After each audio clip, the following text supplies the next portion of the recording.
This is the official We Own This City podcast from HBO and Pineapple Street Studios. I'm D. Watkins, the host of this podcast and writer on HBO's We Own This City, a series from George Pelecanos and David Simon on corruption and abuse within the Baltimore Police Department. That money meant something to me. I earned it. My wife and me, we got no cushion, for real. This set me back. Bank's about to repo my car. If I do get a job now, how am I supposed to get to work? Everyone who lives here knows what time it is. Police treating all of us like criminals. People like me, my family.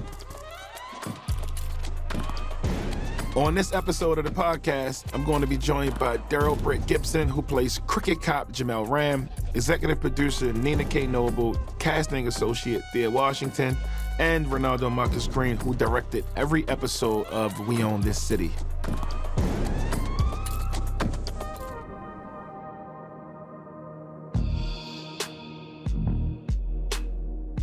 A lot of the conversations around the events depicted in We Own This City include the "a few bad apples" argument. In my opinion, that explanation is too easy. Many so-called good police officers are aware that their co-workers are committing heinous crimes, but often refuse to cross that blue line and expose them. In Episode 5, we see what corruption really looks like in real time. Jemell Rayam, played by Darrell Britt-Gibson, is coached by Dean Palmer, a top-ranking police officer who retired mysteriously as soon as these indictments were handed out on how to, for lack of a better phrase, get away with murder. The training came in handy in cases like the death of Sean Kennedy, a man Rayam shot and killed in 2009. Initially, Rayam said that Kennedy posed a threat to his fellow officers. However, disgraced police officer Mamadou Gondo later testified to federal agents that Rayam only shot Kennedy because he did not feel like chasing him. Yes, you heard that right. Kennedy lost his life because of Rayam's laziness. Other officers knew this and did nothing. Rayam's boss Palmer knew this and helped him out. But we are supposed to subscribe to this "a few bad apples" narrative? Yeah, right. Cops are responsible for adhering to a higher moral standard than civilians, not just because we pay their salary with our tax dollars, but because they hold the two most ultimate powers, the ability to take a person's freedom and a person's life. You can't have that kind of power and hold on to the luxury of being able to just look away when you see something bad happening. It doesn't work like that. Cops who are running around saying that they are good, but refuse to turn in cops who they know are committing crimes, are just as bad.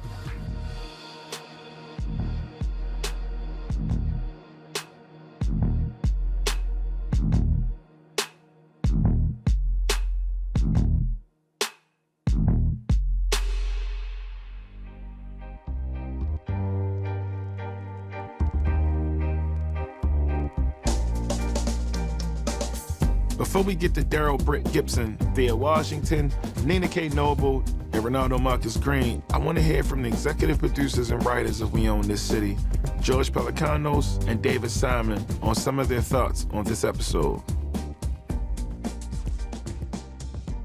So we cast Treat Williams as Grabler, and Nicole Steele goes to see him, and he starts talking about what went wrong with policing, what good policing is and what good policing isn't, and he's done both.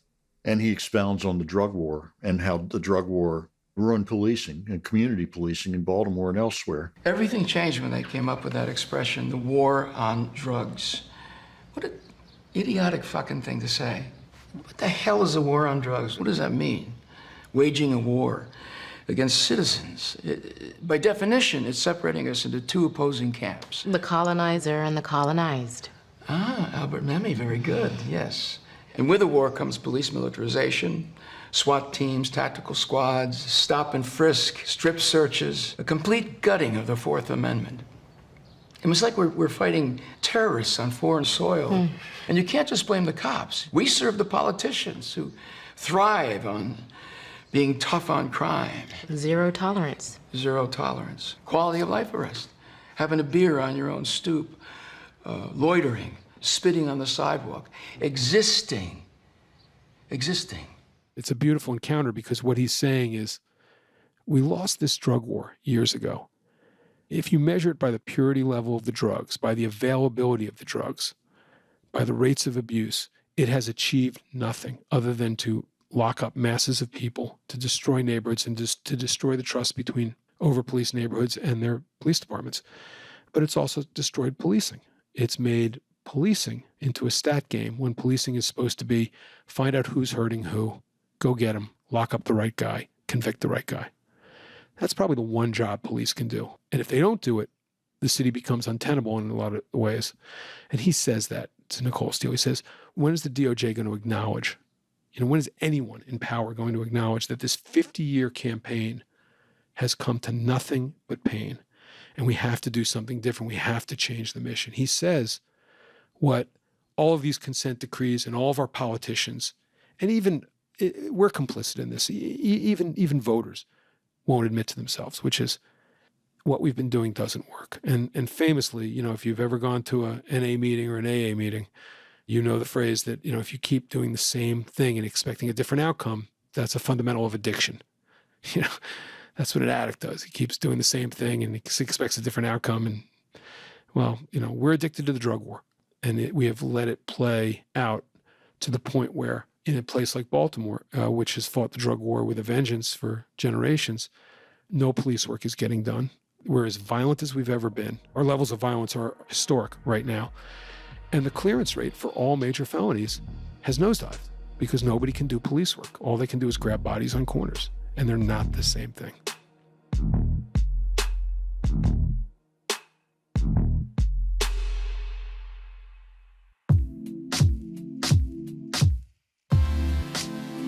My next guest is Darrell Britt-Gibson, whose credits include Judas and the Black Messiah, Power, and of course, The Wire. And We Own This City, he plays Jemell Rayam, one of the worst offenders from the Baltimore Police Department's Gun Trace Task Force. What's up, brother? How you feel? I feel good, D. How you feeling, boss? Happy to be here, man. Better to be rapping to you. Hey, likewise, man. Appreciate you having me on. Life is great, man. You did an excellent job. And one of the first things I wanted to ask you was, you grew up in Maryland, not too far away from Baltimore. And I wanted to know, what was the conversation around policing when you were coming up? I mean, it's a similar conversation I think a lot of young Black men and women have to have in this country. There are just different rules for us.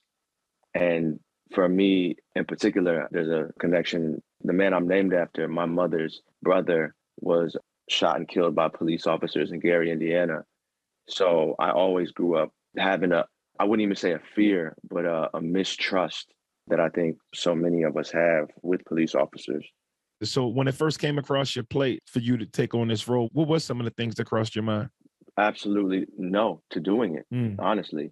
And it's not because of David and George, who I love. That's family from way back with The Wire. But it was just the fact that I just could not see myself playing this person who I vehemently disagree with what he has done and who he is as a person. I had to dig deep and do a lot of soul searching. I remember calling my mother, asking her, like I felt like a little kid again, asking her, like, yeah, is it okay if I maybe do this thing? And especially coming off of playing Mr. Bobby Rush and Judas and the Black Messiah, I thought there's doubly no way I could do this. But I sought the counsel of some of my close people in my inner circle, one of them being Daniel Kaluuya, who's like, that's my brother now. I remember the conversation I had with you, D, and George, and speaking to you was an extremely important part of me coming to the place feeling okay to do this thing. Because I just felt like we weren't even talking about the show, It was just two dudes talking about like the reality of the world that we live in and how carefully that it's going to be done. And knowing who the people were behind it also helps, because I know George and David, how much they care. And so adding you into the pot, I was like, you know what? I'm in a safe space to do this thing that's going to be incredibly taxing on my spirit and my soul. I want you to know that when we had that initial conversation, like I felt where you was coming from, like I felt it on a deeper level, because as artists, we do have to be selective in where we put our energy at, not just what it does to us, but what we're projecting out to the world, right? Yeah. So I had the opportunity of just having that great conversation we had. And one of the things that came to my mind almost instantly was you're very insightful, very thoughtful, very caring. And then Jemell Rayam is a fraud. He's a thief. He's a revolutionary, talented liar, like the Michael Jordan of telling lies. And you're this honorable person. You sacrifice that piece of yourself to be able to play that role. What does that sacrifice look like, and what does it feel like? It sort of feels like, I think that in this business, there are jobs that you put the coat on, and then when the job is done, you take the coat off. Mm-hmm. And this is one of those jobs where the coat never comes off. And you sort of have to walk around with this thing because there's a sense of responsibility that goes into doing this thing. Because when I go to the city of Baltimore, which I love with my whole heart, which has welcomed me with open arms from forever, these are beautiful people who have been affected by what these men did. You know, this is not make believe, this is real life. And so you hear the stories, and every story breaks your heart, but you understand, you have to have an understanding that the reason to do this story is to expose it and to expose the dangerous nature of that particular type of policing, which is the corrupt type of policing. And I was also blessed. One of my best friends in the world who actually passed away this year was a Montgomery County police officer. Yeah, no, thank you. He was one of the greatest human beings. And his name was Douglas Haggerty. And he was the first person I had ever seen who policed with empathy, who policed with the idea of like, this is a community job. We are in this together. And he was the first person that gave me hope, because I personally have just never had a good run-in with a police officer. And it's not that I'm not trying to have one. I would love to have one, you know, but I have been assaulted in my own neighborhood. But because of him, I was like, oh, you know what? Maybe I have to keep my heart open that there are more like him. But I think that it's such a long, long road to get to where we're trying to go. But that's the same thing with Dre Severino, who was our police consultant on the show. Mm-hmm. When I met him, I didn't like him probably, and he didn't like me. And then we went on a ride along, you know, and for 2 hours, we drove around Baltimore, and we were just two human beings, like experiencing energy with each other and just like getting to know each other on a human level. And it's because of those two men that my heart is still open to the possibility of knowing that I will have a good run-in with a police officer, because I know those two men exist, you know? Yo, it's crazy you say that, because I don't think Drake cared too much for me either initially, right? But the cool thing about it is Drake came to me and said, I understand why you feel the way you feel. And most police officers can't or won't do that. 100%. They won't do that. Like, I can sit back and say, yo, I know I don't know everything. Right. I know there's a lot that I need to learn while I'm on this journey as a person. I'm going to be learning for the rest of my life. But people who get into these government positions and these police positions and these different places who can't acknowledge that they have to do some learning and some growing too, is the reason why we have so many problems. Without question. And that goes to the bigger part of the painting, which is the lack of communication. I think a massive part of the problem in policing is that you're policing a community, but it's a community you've never visited. So if you get a call to go to a community and you show up, it's stranger danger, right? Because the community is like, I don't know who you are. Mm-hmm. If you have been in the community, if you have made yourself present in the community without there having to have been a situation that you get called to, there are going to be more people who are be like, oh yeah, I know you, right? Right. Like, I trust you. I feel like I can call you when I need help. The only way that we're going to have any type of real change, there has to be trust. Right. While you were prepping for the role, did anybody reach out to you with any wild stories about Jemell Rayam? So I had heard about the GTTF when it happened. It was like 2017 when they got indicted. Right. And I was just like, yo, this is like the craziest thing, but also like, it's not, you know? Exactly. Because that's the thing about the GTTF is like, they got caught. But do you know how many other GTTFs there are in this country that just haven't been exposed yet? So it didn't surprise me.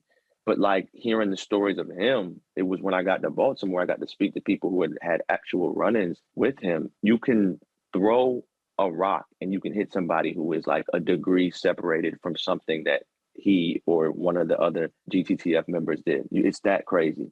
it's heavy, man. It's like you just see the effect that they had on this city and the lasting effect that they have had on the city. In a perfect world, what would you like viewers to take away from this project? I think the biggest thing that I want people to know is that this is unfortunately not a story that is unique to Baltimore. Corruption in the police force, it is not unique to Baltimore. This is an everywhere thing. We just so happen to be highlighting something in Baltimore that did happen, but don't for a second think that this is only happening in Baltimore. There's corruption like this on every level all over this country. And until we really are going to get to the root of that, tree gonna keep growing. That's a real thing. And, you know, again, like, I'm thankful that we got a chance to share this moment. Oh, me too. Thank you so much for doing this. Always.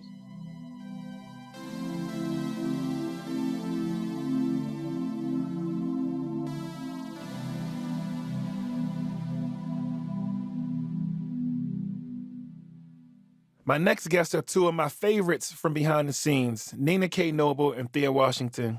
Nina has been the executive producer of shows like The Wire, The Deuce, and The Plot Against America. And Thea has done casting for shows like The Bachelorette, Big Brother, and Temptation Island. Most recently, they both brought their talents to help make We Own This City. Welcome to the podcast, Nina and Thea. Woo! Thanks for having us. How you guys doing? Good, good. I'm going to start with you, Nina, and ask, how does it feel to be producing another show in Baltimore? It feels great. We Own This City was such a good reunion for all of us that worked on The Wire, getting back together with our crew, a lot of our cast, people we go way back with. A little different this time around? Yes and no. I mean, we filmed in a lot of the same neighborhoods, actually, as we did on The Wire, and just seeing those neighborhoods and seeing how little had changed was really kind of disheartening. I live in Baltimore, so I've been here the whole time, but just seeing some of those places and how little had changed was really kind of tough. Yeah, no, it's difficult, but I definitely believe that filming here always helps. I know you were a big fan of The Wire growing up, Thea. I wanted to ask you, what was it like? It was definitely a dream as a Wire fan, Corner fan, and this is actually a dream today because we're getting interviewed by D. Watkins. Who haven't you interviewed? Was casting for this similar to any of the other shows you worked on? So I got a start in true crime, so that kind of helped me meet a lot of the local actors who could possibly play police officers or criminals or just everyday people. So I was able to get people who may not be refined actors in positions and people who I've always wanted to put on but didn't quite have a spot for them. Everyone kind of had a spot on the show. So I was really thankful for that. I think the other part that I'm really interested in is how careers are birthed, because a lot of people in Baltimore, we never think about film or television as an industry. And then The Corner comes to town, or The Wire comes to town, and people start out as PAs, and then they go on to the work in wardrobe, or to be first ADs, or to direct shows, or, you know, act in all of these different things. I started talking to a lot of kids during The Corner because it was summertime, and so there were a lot of kids around, and we always tried to just let any kid watch. Like, a lot of these shows will just chase people away and be like, no visitors on set, no matter what. You know, I never understood the reason for that. We always had kids around, and I found in talking to them that a lot of them only thought they were actors and directors, and they didn't realize, like, all the different kinds of minds that are needed, especially for our projects. And also, a lot of the kids thought they had to go to Hollywood. And so just the idea, this is something you can do in your town, you don't necessarily need a college degree, and you can earn a good living, was something that was just a really exciting and different concept to be able to express to people. And Thea, you helped spark careers as well. Absolutely. And that goes back to Nina employing people like Ayanna, like, hey, if you have some people on the come up that are interested in production, they don't necessarily need any experience, we would love to have them as a PA. So they had PAs from the community, kids that they put on there.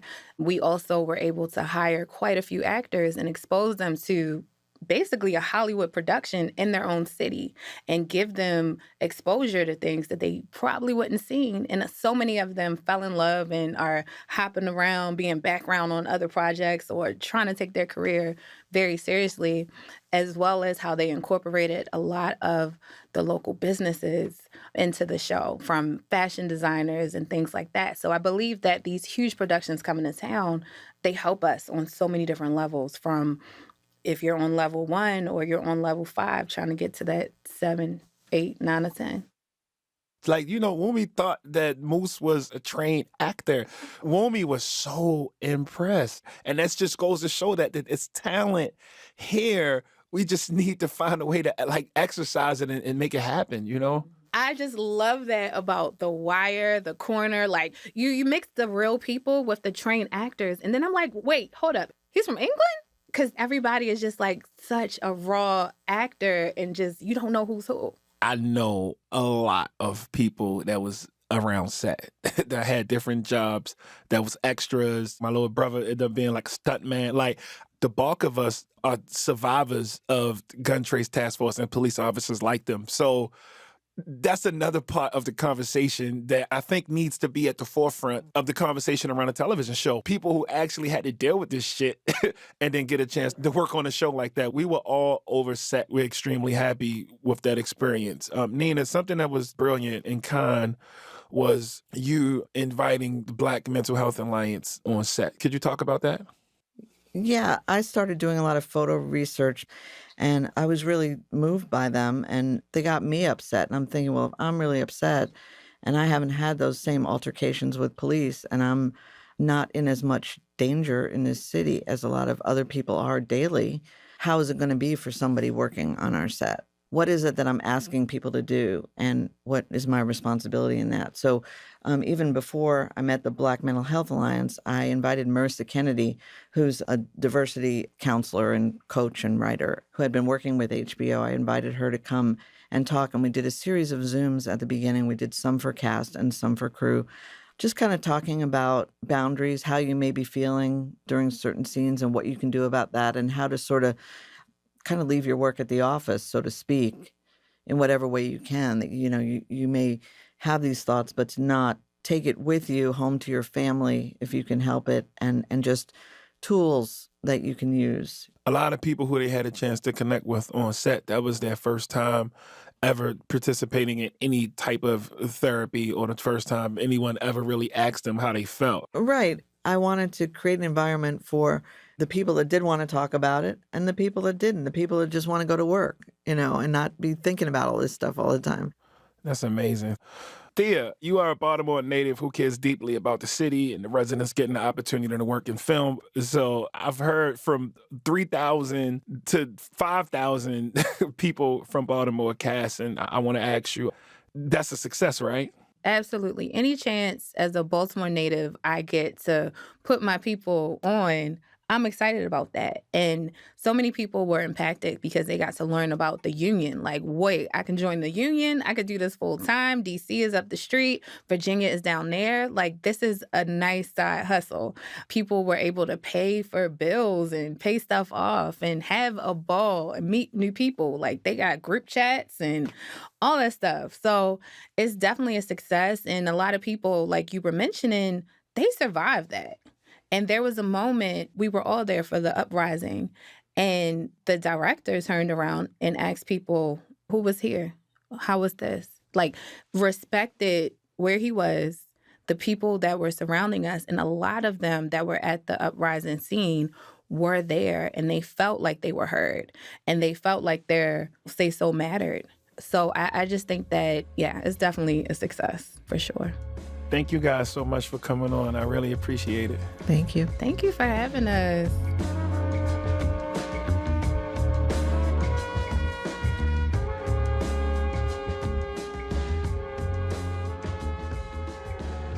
My next guest is director Ronaldo Marcus Green, whose credits include King Richard, Monsters and Men, and every single episode of We Own the City. Ray, welcome to the podcast. How you feel? D, what's good, bro? It's good to see you. So good seeing you, man. What did you think about the project when it came across your plate? Because, we've seen Monsters and Men, and we've known that you've worked on shows that deal with the police element. So I wanted to know, what were you thinking when you first heard of this particular project? When my agent sent it to me, it said David Simon and George Pelecanos. And those names mean a lot to people in our community for sure. So it was definitely one of those kind of boxes that you rip open. Immediately, I knew it was going to be a world I was interested in, the legacy of The Wire, 20 years later, coming back to Baltimore, like all of that was quite sexy, to be honest with you. And then, of course, dealing with a subject matter that's important, near and dear to my heart, and something that I've been looking to re-engage with, but how do you do it in a way that's not part of this sort of fatigue that everybody feels? Like everyone's sort of tired. They don't want to talk about it. They don't want to see it anymore. Oh, it's another one of these. And I just don't want to be part of that fatigue. Like, I don't also want to be tired. Absolutely. I want to find ways to talk about things that are important.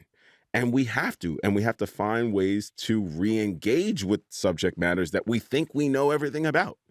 We don't. And there's still a way for us to do that. And every single person that we met who were on those blocks were like, oh yeah, I knew Herschel. I knew Jenkins. Like, everybody knew all the situations that happened. Oh yeah, this happened right on the block right up here. But see, when you go away from those blocks and you go to like where the nice little restaurants and stuff are, then the people don't know the story. That's the most crazy part about it. And one of the bigger problems we have with trying to have this melting pot or this idea of a whole community, right? You're talking to people on the blocks who've been through crazy things that will have an impact on them for the rest of their lives. And then you go 2 blocks over and it's like, oh, Baltimore's nice. Crab cakes and a Bloody Mary and happy Sunday, buddy. It's different, man. But look, the people were very oddly receptive to the story, because I think as much pain as they must have felt when these situations were happening, they do want their story to get out there. And if I could help to share their voice, that's how I see myself, as just a shepherd, of being able to shepherd that collective voice to the world. This easily could be another cop show, and it's not. Easily could be a gangster show, and it's not. The specificity is what you guys did so well, and it separates this show from everything else around it. You pitched it in a cinematic style. You were thinking about movies when you did your pitch. I wanted to know, what kind of visual style did you want to use overall in telling the story, and why? What I didn't want to be was a replica of The Wire. I wanted to be a cousin of The Wire and try to retain what people love about that show. But it was 20 years ago. Film language has evolved over time. Cameras have evolved. So we should also evolve with the time. What you don't have in our show is a lot of handheld. We have more Steadicam, a lot more zooms and composed frames. I was thinking about True Detective a lot when I was thinking about our interrogation scenes and the way they move the camera and how still and composed, and it kind of draws you into who these characters are. And so it was sort of just building sort of a sophistication to the language of how we typically see these shows. You see cop stuff and it's handheld, there's dash cams, and it's very like, in order to create the grit, it's often, motivated by the camera in that way. And I wanted to be sort of a more silent observer here and let the storytelling unfold in a different way, allow you to listen, allow you to really connect. It connects because for them to do what they do, they needed a certain amount of calm and a certain amount of patience. Patience is a great word. Patience. And I felt myself oftentimes like, man, maybe I should go handheld here. Because I love handheld. I do. It's like, it is a part of my style. And I had to resist. A lot because I wanted to be patient. I felt the show deserved it. Any difficulties you run into while working on the show? The recreation of the protests, as beautiful as a day it was really hard for me. It was hard because you're recreating real pain, having people that were there, that were part of the protest. It was an emotional day. It's just like a heavy day. You walk in and you feel the weight of the responsibility of getting this right. What were some of the layers in your mind in covering, because it's a piece of history that was recent, that could come off as loaded? It was close to home. You felt people that were there. You heard their stories. It was overcast that day. It just had an ominous feeling to the whole day. And you know what happened on that day. Yeah. John was on the front Yeah. line, and then somebody actually thought John was a cop. Yeah. Which I think in some ways, as scary as that is to have someone come that close to your actor, it was beautiful in the sense that they thought that there was a real protest happening, a real uprising happening, that they wanted to be a part of it, that a random citizen wanted to just join because he felt that his brothers and sisters were out there fighting for something. Welcome to Baltimore. Welcome to Baltimore.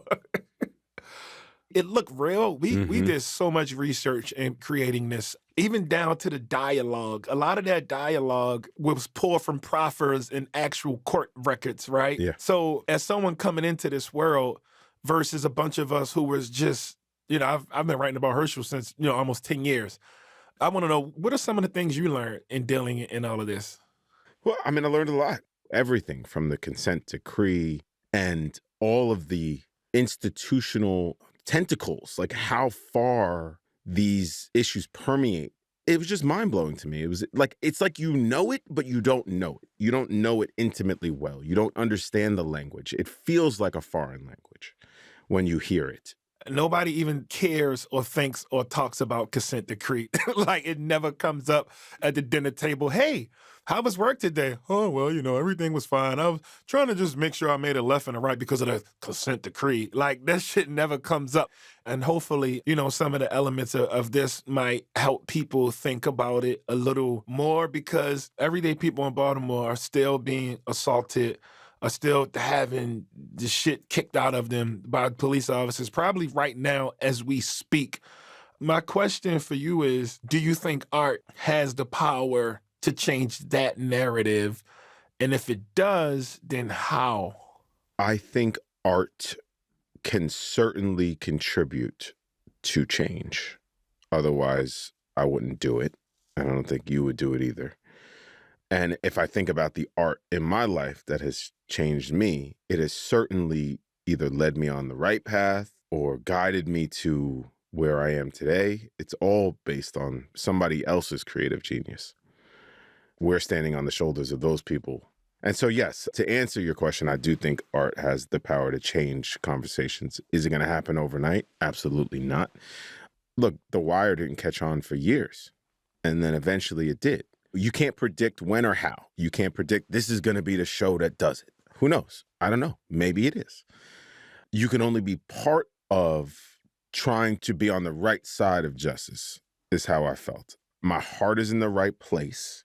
I'm doing something that I value as important, not to just show what's wrong, because to me, that is not enough. To just show what the problem is not enough. But to show the problem and to have a discussion or an argument about that problem can offer insight into how we can find a solution. And maybe that's the eternal optimist in me. That's somebody that always sees the light at the end of the tunnel. That's just how I was born. Some people are not born that way. They don't see that way. It's just destruction. This is just the way it is. No, I feel you. I'm torn because sometimes I wrestle with that question. Is it the role of the artist to set out to try to make society better, right? Because sometimes you want to write and work on these profound things that are going to be impactful beyond just entertainment. But then sometimes you just want to write what the fuck you want to write. Because we're coming up in this time of hyper-awareness and hyper-activism and people paying attention to the issues. Are we going to be pigeonholed into focusing on stories that are supposed to make society better? Or can we make the kind of things that we want to make? You know what I mean? Well, I think you could do both. That's why I love Spike Lee. When I think about Do the Right Thing, he's doing both. For sure. He's making something that's fun and entertaining, and it has characters and color and humor.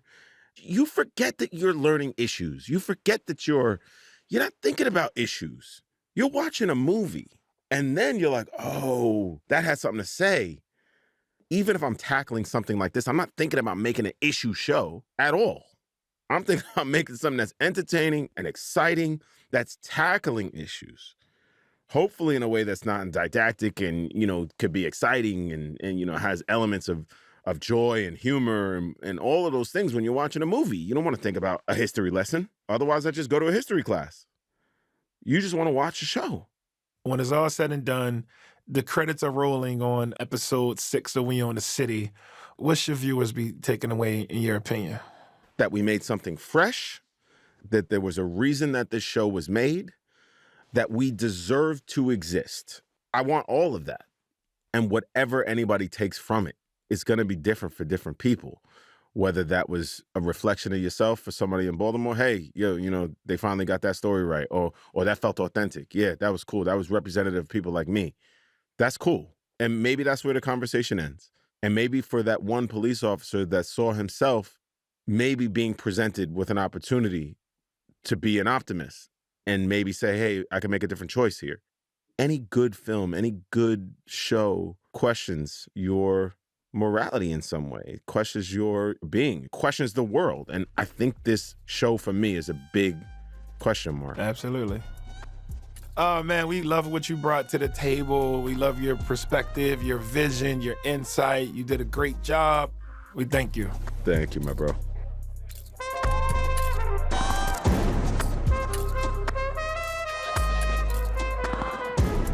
Thanks for listening to the official We Own This City podcast. And a special thank you to our guests, George Pelecanos, David Simon, Thea Washington, Nina K. Noble, Darrell Britt-Gibson, and Ronaldo Marcus Green. We Own This City airs on HBO Monday nights, and our next and final episode comes out on May 30th. See you then. This is the official We Own This City companion podcast, hosted by D. Watkins, and it's a production of HBO and Pineapple Street Studios. Our senior producer is Emmanuel Hapsis. Our consulting producer is Carrie Antholis. Maria Robbins Somerville is our associate producer. Aaron Kelly is our managing producer. And our engineer is Hannes Brown. Our executive producers are Gabrielle Lewis, Barry Finkel, Max Linsky, and Jenna Weiss-Berman. Production music is courtesy of HBO. And you can watch episodes of We Own This City on HBO Max. Until next time.